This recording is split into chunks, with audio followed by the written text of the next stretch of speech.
Mister Rohan, এই বিষয়ে আপনার কিছু বলার আছে? না জজ সাহেব, আমি আমার সাক্ষীকে হাজির করতে পারলাম না। আদালত এই সিদ্ধান্তে পৌঁছেছে যে আমি শাকিল খান নির্দোষ, তার বিরুদ্ধে কোনো এভিডেন্স পাওয়া যায়নি।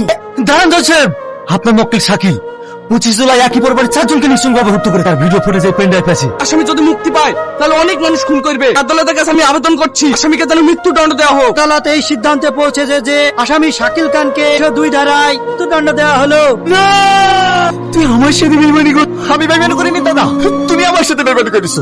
তুমি পারতে আমাকে মানুষের মতো মানুষ তৈরি করতে, কিন্তু না, আমার হাতে মেশিন তুলে দিয়ে তুমি আমাকে মস্তান তৈরি করেছো। এই সমাজকে জঞ্জাল মুক্ত করতে গেলে ইন্সপেক্টর দরকার, তোমার মতো ক্রিমিনাল না। আমাকে ক্ষমা করে দে দাদা। এই চল। তোমাকে অনেক অনেক ধন্যবাদ। আজ তোমার জন্যই এরকম একটা দাগি ক্রিমিনালকে ফাঁসি দিল তো ছেড়ে। আমি তোমাকে অনেক ভালোবাসি টনি।